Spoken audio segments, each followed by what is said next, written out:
Hola, ¿qué tal amigos? Gracias por estar nuevamente con nosotros. Esperamos que esta semana hayan tomado decisiones que ayuden a construir una buena salud. Esto es Gente Sana, camino hacia un futuro de bienestar. Helicobacter pylori, con un nombre algo complicado, está entre nosotros. Ataca todas las edades. Esta bacteria se encuentra en nuestro estómago. Despejamos las inquietudes con la doctora Teresa Castillo, gastroenteróloga. ¿Qué es el Helicobacter pylori? El Helicobacter pylori es una bacteria que tiene distribución mundial. Se encuentra tanto en países desarrollados como en países en vías de desarrollo. Es muy frecuente en nuestro medio. Todo el mundo habla del Helicobacter pylori. ¿Por qué es importante saber sobre el Helicobacter pylori? Es importante saber sobre el Helicobacter pylori porque está relacionado con varias enfermedades digestivas, por ejemplo, con la dispepsia, con la úlcera péptica y aún, aunque eventualmente, con el cáncer gástrico y con el linfoma. Linfoma mal, que es un tipo especial y poco frecuente de linfoma. ¿Dónde vive el Helicobacter pylori? ¿Existe en Piura? El Helicobacter pylori es de distribución mundial. En nuestra región, por supuesto que existe el Helicobacter pylori, en la costa, en la sierra y en la selva. Vive fundamentalmente en los lugares contaminados, en las aguas contaminadas. De ahí su importancia. Por eso es que, siendo frecuente a nivel mundial, es más frecuente en los países en vías de desarrollo, sobre todo donde hay poco saneamiento ambiental y donde la gente no tiene buenos hábitos para alimentarse o de higiene, ¿no? ¿Cómo nos contagiamos? Nos contagiamos por el agua, a través del agua que no es limpia, a través de los alimentos que están contaminados, a través de la saliva. También es otro método de contagio.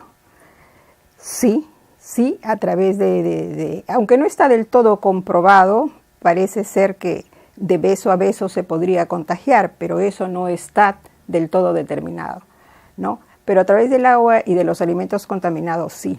Por eso es importante la limpieza.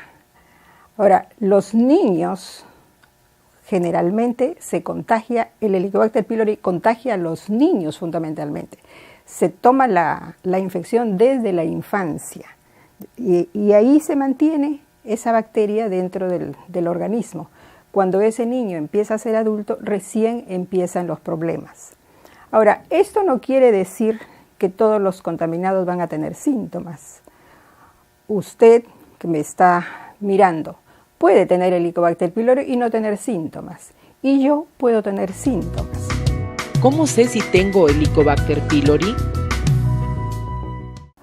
Los síntomas generalmente son malestar en el estómago, en lo que llamamos la boca del estómago.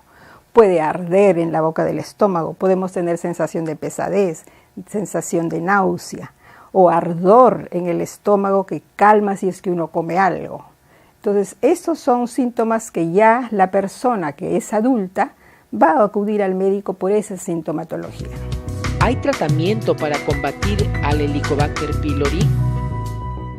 Claro que hay tratamiento, pero antes del tratamiento hay que hacer el diagnóstico, ¿no? Es decir, una persona que está con esos síntomas digestivos acude al médico. El médico va a hacerle una historia clínica detallada para poder saber si esa sintomatología está relacionada con una gastritis, con una úlcera péptica, o si hay algún signo de alarma que podría significar una enfermedad mayor. Entonces el médico va a indicar si así lo considera conveniente y de acuerdo a la edad va a indicar un test que se llama el test de aliento para el Helicobacter pylori, que es una prueba para determinar si una persona está infectada con el Helicobacter pylori. Esto generalmente se hace en jóvenes, esta prueba. Si la persona tiene más de 50 años, uno prefiere indicar un estudio endoscópico del aparato digestivo, de la parte alta del tubo digestivo, para poder verificar si hay gastritis, si hay úlcera péptica, si hay alguna otra enfermedad. Y tomar una muestra para hacer el diagnóstico más definitivo, ¿no? ¿Nos podemos volver a infectar luego de un tratamiento? Lamentablemente sí. Uno, después que ha recibido el tratamiento, el médico generalmente va a corroborar si se erradicó la bacteria, ¿no? Puede ser que el tratamiento no haya sido efectivo porque el paciente no siguió todo el tiempo que debe seguir el tratamiento. Eso es muy importante porque las personas se sienten bien después de 2 o 3 días y abandonan el tratamiento. Entonces hay que tener siempre adhesión al tratamiento, hay que terminar el tratamiento. Entonces, una de las causas por las cuales uno se reinfecta no es que se reinfecta, sino que el tratamiento no lo completó. Otras veces puede ser porque las malas condiciones higiénicas persisten. Entonces la persona se puede reinfectar. Y otra vez puede ser porque hay resistencia al tratamiento. Entonces en ese caso hay que cambiar el tratamiento, ¿no? ¿Cómo se previene la infección? Lo más importante es el lavado de manos. Lavado de manos minucioso y meticuloso. Esto hay que enseñarles muy vivamente a los niños sobre todo, ¿no? En segundo lugar, hay que cocinar bien los alimentos. Preferible los alimentos cocidos que los alimentos crudos. Los alimentos deben ser lavados apropiadamente para que no estén contaminados. En tercer lugar, hay que tener la casa limpia, el saneamiento ambiental, la limpieza, el orden en nuestro entorno es sumamente importante. Yo les quiero decir a las madres de familia, por ejemplo, que fundamentalmente a sus hijos les enseñen la importancia de la limpieza. Los niños deben acostumbrarse a lavarse las manos antes de tomar sus alimentos, lavarse las manos después de ir al baño. Eso es básico, importante. No solamente se va a prevenir de contaminarse con el Helicobacter pylori, sino de otras enfermedades. Entonces, madres de familia, por favor, ustedes inculquen en sus hijos la necesidad de una limpieza a sus niños, lavarse bien las manos, que los niños se mantengan limpios, que no cojan los alimentos con las manos, ¿no? Eso es importante. Los utensilios de cocina, los utensilios de comida, la vajilla, tiene que estar adecuadamente limpia. Y creo que ahí las madres de familia son fundamentales porque prácticamente son el centro en el hogar y son los que van a inculcar ese tipo de valores, ¿no?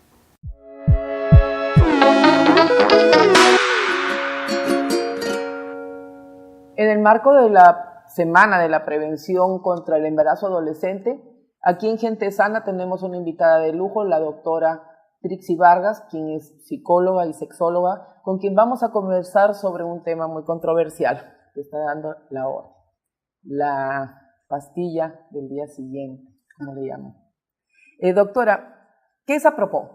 Apropos es una organización de desarrollo no gubernamental, una ONG, que trabaja hace 33 años en el Perú. Fue creada por un grupo de empresarios peruanos comprometidos en apoyar a que en el Perú se cree una cultura de sexualidad responsable en libertad, donde la sexualidad no se use para someter a ninguna persona, ni que la sexualidad sea sinónimo de embarazo no deseado, de infecciones sexuales y de violencia. Y nuestro grupo objetivo son adolescentes y jóvenes. Doctora, ¿qué es el anticonceptivo oral de emergencia? Como su nombre lo dice, es un recurso que se usa para casos de emergencia. Por ejemplo, en un caso lamentable de violación sexual, esta persona debe tener el derecho de usar esa píldora de emergencia para prevenir un embarazo no deseado. Se usa también en casos de que la mujer haya usado mal su método anticonceptivo y esté en riesgo de quedar embarazada, o en otros casos, por ejemplo, cuando no se conoce el uso correcto de un condón, puede haberse roto este condón y se usa ahí. Es un método de excepción, decimos nosotros, para casos de emergencia. Este método anticonceptivo no debe ser usado como un método regular. Para eso tenemos una gama amplia de métodos. ¿Por qué? Porque este recurso de emergencia, si nosotros vemos su efectividad, es del 75 o el 80%. Si lo comparamos a una píldora anticonceptiva de uso regular, esta es 99.9% efectiva. Doctora, ¿cómo actúa la pastilla de emergencia? Ok, la píldora de emergencia, ¿qué hace? Hace que los ovarios no ovulen. Si se va a producir la ovulación, hace que esta ovulación no se produzca. O si ya se produjo, la hace que el tránsito de este óvulo hacia las trompas de falopio sea muy lento. Y además hace que el moco cervical, que es un moco que está a la entrada del útero, se vuelva espeso. ¿Okay? Así como cuando nosotros hacemos cadeneta y usamos goma que preparamos con harina, si se vuelve muy grumoso, que impide el paso de los espermatozoides. Esos son los mecanismos de acción de la píldora anticonceptiva de emergencia. Pero vamos al otro caso. Si ya se hubiese producido la unión del óvulo y el espermatozoide, esta píldora de emergencia no tiene ningún efecto sobre esa unión. Ese va a seguir su proceso, se va a implantar y el embarazo va a seguir su curso, salvo que se presente algún contratiempo o alguna dificultad, pero no ocasionada por la píldora. Doctora, ¿tiene efectos secundarios la pastilla? Porque hay cierto temor, se pregunta a la gente, entonces hay que ilustrar. Este es un método de emergencia, por lo tanto no tendría por qué haber efectos secundarios, ni siquiera en el caso de las mujeres que tienen contraindicado usar la píldora de uso regular.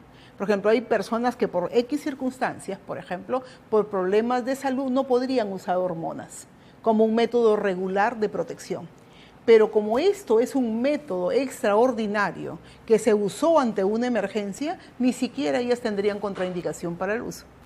Doctora, ¿cuál sería el impacto del uso de esta pastilla en la sociedad, en nuestro país, en nuestra región, en la región Piura específicamente? Nosotros, si hablamos en el tema de derechos, la Constitución dice que las personas tenemos el mismo derecho, independiente de la posición socioeconómica, del credo, de la edad y de la etnia.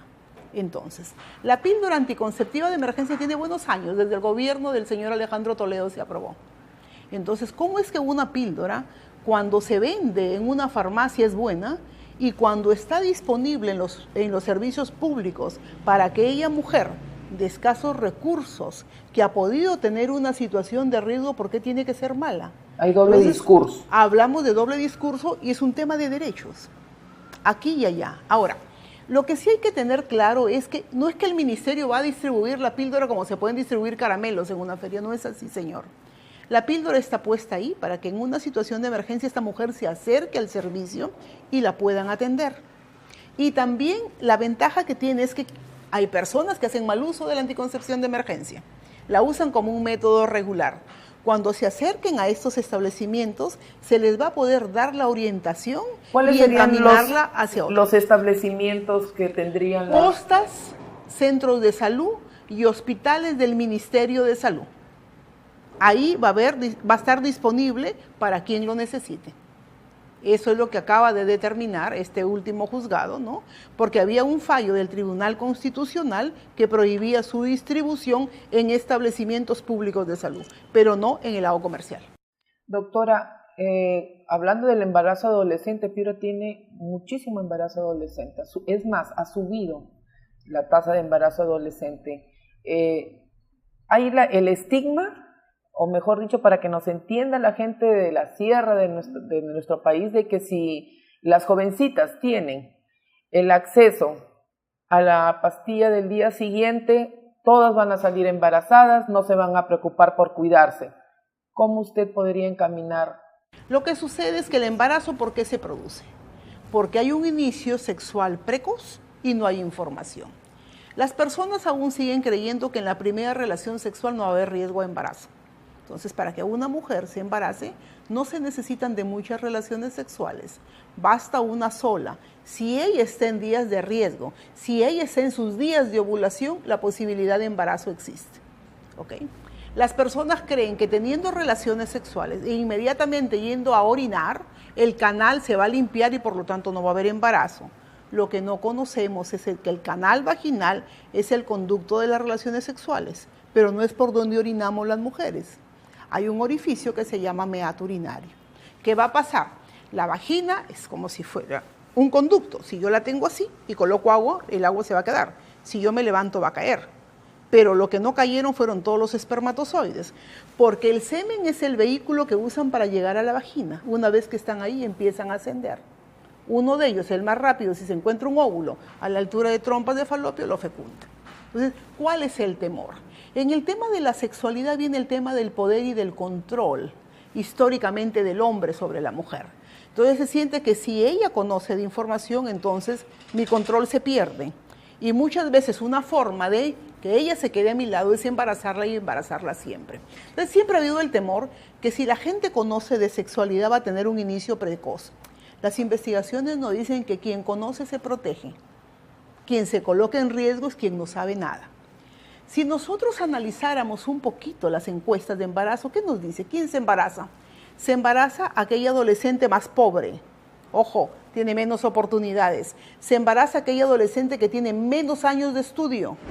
Si comparamos el nivel educativo, las adolescentes que tienen primaria se embarazan más que las que tienen secundaria.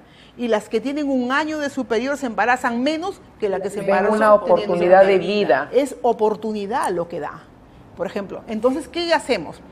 Siempre estamos preocupados de cómo terminamos con la pobreza. Pero acá hay un camino para terminarla, o al menos bajar los índices de pobreza. Porque el adolescente que se embaraza, ¿qué hace? Deja de estudiar. El embarazo es la segunda causa de deserción escolar en nuestro país. Entonces, este adolescente tiene otras obligaciones, tiene que trabajar y no se preparó para competir en el mercado laboral. Y se entra el círculo de pobreza. Tiene salario más bajo. En un momento, ella y la mamá soltera se vuelve a comprometer y tenemos que esta chica y sus hijos pueden convertirse en los nuevos pobres del Perú. Entonces, ¿de qué estamos hablando? Hablamos de inclusión. En este siglo hablamos de inclusión, hablamos de ciudadanía y hablamos de derechos. ¿Y dónde están los derechos de ellos? Entonces, ahí hay que despertar. Ya por suerte una parte de la población ya no ve la maternidad como realización. Y ahí tenemos mucha responsabilidad nosotros los papás.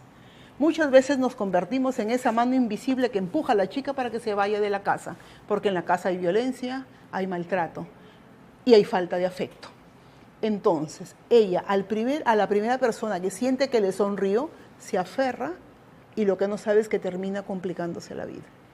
Entonces, ¿cómo vamos a cambiar esta situación? Sincerando las cosas. Que haya educación sexual integral en las escuelas, desde nivel primario. Ministerio de Educación tiene lineamientos pedagógicos, tiene guías. Se ha empezado la capacitación de los docentes. ¿Qué falta? La decisión política de hágase y cúmplase. Y también la apertura de la misma gente para saber, para aprender. Cuando trabajamos, por ejemplo, nosotros aquí en Piura vamos a tener 2 reuniones con padres de familia. Necesitamos que el papá conozca, entienda. Y nuestra conferencia es cómo hablar de sexo con los hijos. Si nosotros somos seres sexuados desde que nacemos hasta que morimos, lo que nos falta es educarnos para poder ejercer la sexualidad de manera sana, de manera responsable y de manera placentera, porque la sexualidad no está presente solo para tener hijos, sino como un aspecto de desarrollo de las personas. Doctora, ¿cómo Apropó está articulando? ¿Hay conferencias en colegios? ¿Qué es lo que están haciendo? Nosotros tenemos actualmente 3 oficinas. La oficina central en Lima, donde tenemos un servicio de orientación en sexualidad. Las personas nos pueden consultar llamando al 0800 7626. Nosotros atendemos todas sus consultas de 8 de la mañana a 7 de la noche de lunes a sábado. Incluso llamando desde Piura. Desde Piura es gratuita la consulta, marcando el 0800 porque es una línea gratuita. Si ustedes no saben cómo conversar con sus hijos, tenemos una página web que se llama sexoseguro.pe, donde hay información y no hay ninguna información que un chico no pueda ver, porque el interés de Apropó no está alentar sexualidad. El interés de Apropó es informar y tú tomas decisiones. Doctora, una pregunta antes de que se me escape. ¿A qué edad una niña y un niño deben de saber sobre la sexualidad, sobre relaciones sexuales? Porque aquí hay cierta reticencia a decirles las cosas como son. Cuando nosotros hacemos esta conferencia decimos hay que hablar desde que son pequeños. ¿Y qué es la sexualidad? Va más allá de la relación sexual coital. Cuando usted tiene un niño pequeño, lo primero que hay que hacer es enseñarle a reconocer su cuerpo y a llamar a los órganos sexuales por su nombre. No usamos nombres sustitutos. Enseñamos al niño a proteger su intimidad y su pudor. ¿Ok? Nosotros, ¿qué pasa? Que cuando el niño es pequeño, llega la tía, llega la abuelita, lo estás bañando, llegan todos, le toman la foto y ahora la cuelgas en las redes sociales. No, pues. Estamos educando con el ejemplo. Le enseñas al niño sin necesidad de crearle angustia de que nadie lo puede tocar. Enseñas al niño a que converse lo que pasa. ¿Qué pasó? Y hay que estar atentos. Muchas veces los casos de abuso sexual se producen dentro del espacio que para nosotros es más seguro, que es la casa, y es por un familiar cercano. Hay que estar atentos como papás. Hay que conocer a nuestro hijo y saber cuándo hay señales de alarma. A veces el niño se quedaba con una persona muy contenta, pero de un momento a otro empieza a cambiar, ya no se quiere quedar. ¿Y qué decimos nosotros? Está haciendo pataleta, rabieta, un par de palmazos y los obligamos. Hay que estar atenta. Algo nos dice ese llanto de ese niño y esa pataleta por no quedarse con esa persona. A medida que va creciendo el niño hay que enseñarle. Por ejemplo, los espacios donde hay una puerta cerrada hay que respetarlos. Posteriormente, cuando el niño va avanzando y te pregunta de dónde vienen los bebés, grave problema y todo el mundo se asusta y se queda mudo. Simplemente, si el niño está pequeño, llévale su mano. A tu vientre le dices, de aquí nacen los niños. Yo aquí te tuve conmigo mucho tiempo. Y punto. Nosotros tartamudeamos, no sabemos qué hacer y el niño, mira, te preguntó y se fue. Pero el niño está alerta también a tu reacción. Porque con nuestra reacción y con el cuerpo le estamos diciendo, de ese tema no se habla en la casa. Bien, doctora, las palabras finales para toda la gente de la región Piura que nos está viendo en Gente Sana. Lo mejor es prevención. La prevención cuesta menos que la recuperación.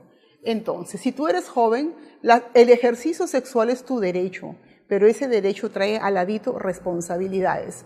Los papás no esperemos que otro le informe a nuestros hijos. Los hijos son de nosotros, no son hijos de la escuela. Hablemos con los chicos, demos información y sobre todo algún tema muy importante.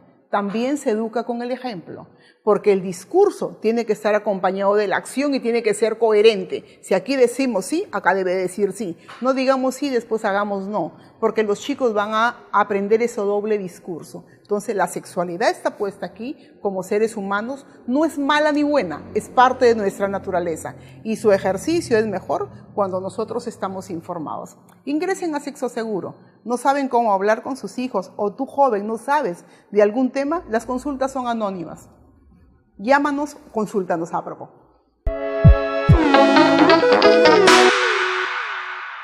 ¿Qué tal, doctor? ¿Cómo está, Shirley? Gracias por aceptar nuestra invitación. Buenos días, Shirley. Muchas gracias a usted y al equipo de Gente Sana, así como al Hotel Los Portales por esta invitación. Doctor, díganos, ¿qué es la medicina ocupacional? ¿Es una nueva especialidad? Sí, efectivamente. Mire, para la Organización Mundial de la Salud se define la salud ocupacional como el conjunto de disciplinas que trabajan de modo orquestado para promover y proteger el bienestar y la salud de los trabajadores, de modo que estos trabajadores no terminen sufriendo ningún daño, entiéndase por daño a accidente laboral y enfermedad profesional. Y la medicina ocupacional o medicina del trabajo estudia específicamente el origen, el diagnóstico, la prevención y la rehabilitación de estas enfermedades ocasionadas o derivadas por el trabajo. Entonces, doctor, explíqueme, si un trabajador tiene un accidente en el trabajo, ¿cómo funcionaría? ¿Cuál es la tónica? ¿Dónde intervienen ustedes? Bien, es importante precisar o diferenciar cómo ocurre un accidente y cómo ocurre una enfermedad. El accidente es un evento repentino, brusco, de inesperado, mientras que en la enfermedad hay un periodo de exposición a diferentes agentes laborales, periodo durante el cual muchas veces no hay manifestaciones o permanece de modo silencioso la enfermedad. ¿No? Una enfermedad profesional puede ser la sordera inducida por ruido de origen laboral. El trabajador está expuesto durante bastante tiempo a niveles elevados de ruido, mayor de 85 decibeles, y después de cierto tiempo de exposición se detecta un deterioro de su nivel de audición. No ocurre de imprevisto, sino que la instauración ha sido paulatina. El deterioro de la audición ha sido progresivo, ¿no? Doctor, en cifras aquí en la región hay bastantes accidentes ocupacionales que se derivan de repente de negligencia por parte de las empresas. ¿Cómo está la cosa en nuestra región? Nosotros nos regimos específicamente del sistema de notificaciones que hay en el portal del Ministerio de Trabajo y Promoción del Empleo. Este sistema de registro se actualiza mensualmente. A julio del 2016, en la evaluación de la primera mitad del año, la región en donde se ha reportado más accidentes y enfermedades es Lima, en segundo lugar Callao, y Piura se encuentra entre el cuarto y quinto puesto. En el mes de julio del 2016, en Piura se registraron 20 accidentes laborales. Felizmente ninguno fue mortal. Sin embargo, es prudente tener en cuenta que en departamentos y en provincias hay un gran subregistro de estos accidentes y enfermedades. Subregistro ocasionado porque muchas de las empresas de nuestra región no tienen un sistema de seguridad y salud, o tienen un sistema de seguridad y salud incipiente, o no quieren reportar. Cuando usted dice subregistros, se está refiriendo que suceden las cosas, pero que no se oficializan. Exacto. Es decir, alguien se accidenta y pasa como algo oculto o algo que no se quiere registrar o reportar por temor a las infracciones y multas que pueda tener para la empresa, por temor a la responsabilidad legal que pueda tener para la empresa, o también por desconocimiento, porque hay muchas empresas que todavía no tienen implementado un sistema de seguridad y salud. Dígame, ¿cuáles son las consecuencias para las empresas cuando incurren en no cumplir con la normativa? Claro. Yo clasificaría las consecuencias en tres tipos, ¿no? Hay consecuencias éticas, consecuencias legales y el tema de costos ocasionados por las pérdidas. Ético creo que está sobreentendido, aunque muchas veces por desconocimiento no se toma en cuenta que se está jugando con la vida de las personas. Trabajador que ingresa a mi empresa, ingresa sano o ingresa con una situación de salud X y debería salir en las mismas condiciones, no sufriendo ningún deterioro. Segundo, consecuencias legales porque hay una normativa vigente en seguridad y salud que debe de cumplirse. Y lo tercero, que son los costos.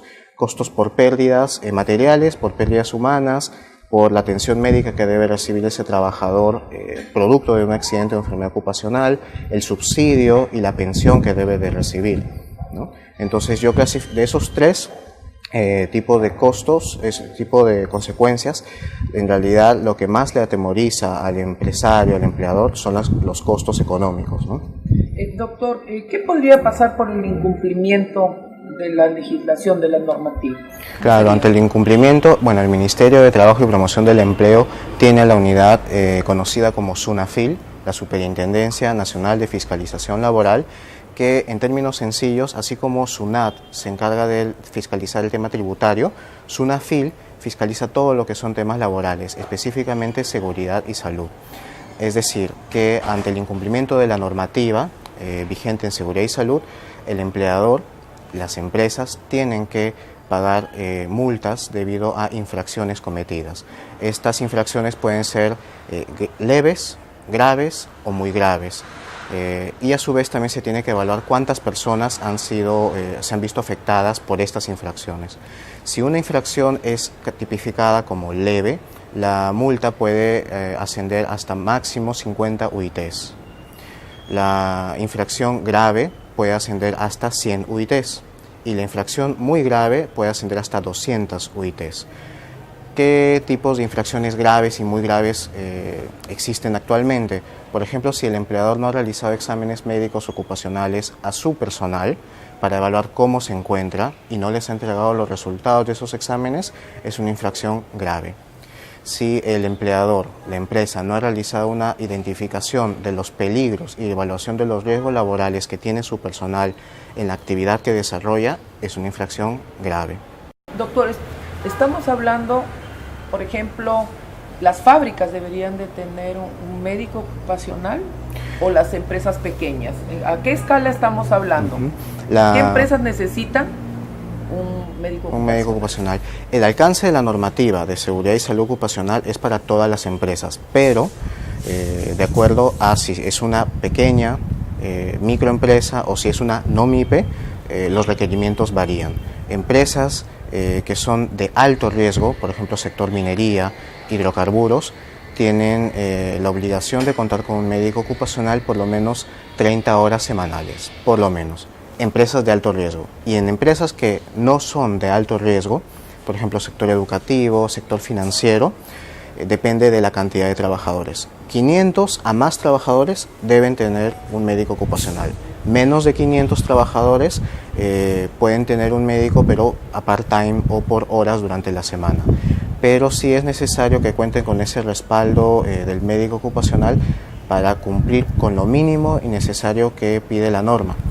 Capacitaciones en seguridad y salud para el personal, la coordinación, realización y entrega de resultados de los exámenes médicos ocupacionales, programas de vigilancia y toda la documentación del sistema de salud ocupacional.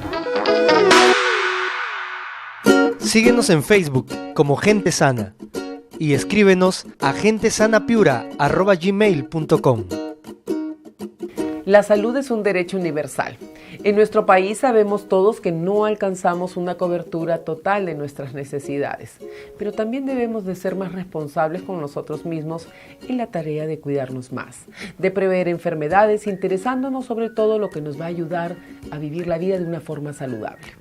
No se olviden, los espero el próximo domingo a las 10 de la mañana aquí en Gente Sana. No sin antes recordarles que mañana puede empezar con nuevos hábitos. Que pasen una excelente semana. Hasta la próxima.